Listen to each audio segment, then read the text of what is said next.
বন্ধুরা, সবাই কেমন আছো?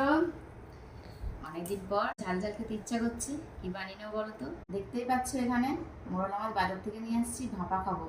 তো কি দিয়ে ভাপাটা বানাবো বলো তো? ঝাল ঝাল করে। তো কি ঝালটা দেখো, টমেটো, কাঁচা লঙ্কা, সর্ষে, বেগুন। চলো কিভাবে বানাচ্ছি দেখে নাও। প্রথমে মাছটা ধুয়ে বেছে, আলুগুলো এইভাবে একদম পাতলা পাতলা করে কেটে নিয়েছি দেখো। কিন্তু আমি হাফ দেবো, পুরোটা দেবো না।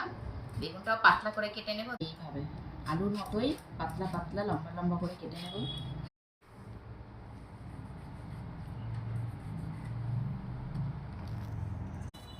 একসাথে দিয়ে দিলাম আলু, বেগুন, টমেটো, পেঁয়াজ।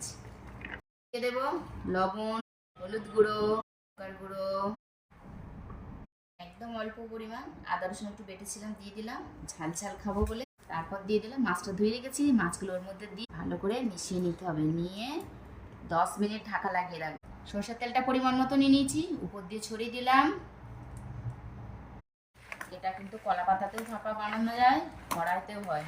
তো আমি আজকে কড়াতে বানাবো, কেন এটাতে আমি বেগুন দিয়েছি। ভালো করে মাখিয়ে নিতে হবে, নিয়ে 10-15 মিনিট ঢাকা লাগিয়ে রাখবো।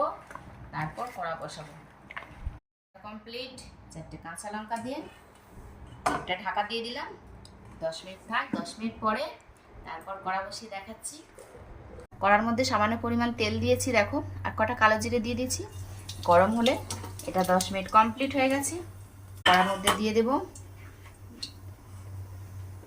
একদম দিয়ে লো ফ্লেমে ঢাকা লাগিয়ে দেব। ঢাকা লাগিয়ে দিলাম। এদিকে হতে হতে সর্ষে কাঁচা লঙ্কাটা বেটে নেব। দেখি এবারে খুলি কেমন হচ্ছে ভাপাটা।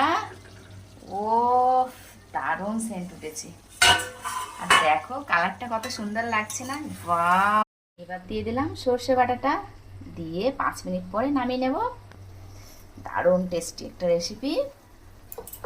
দিয়ে 5-7 মিনিট পরে নামিয়ে নিয়েছি দেখো, সেন্টটা কিন্তু দারুণ লাগছে। আর অবশ্যই খেতে হলে দিদির কাছে আসতে হবে। আমার দুটো ফ্যামিলির তরফ থেকে অনেক ভালোবাসা আমি পেয়েছি, আমার ফেসবুক ফ্যামিলি, ইউটিউব ফ্যামিলি। তো দুটোই ফ্যামিলি চলে এসো, এই ভাপাটা খেলে কিন্তু ভুলতে পারবে না দিদিরা।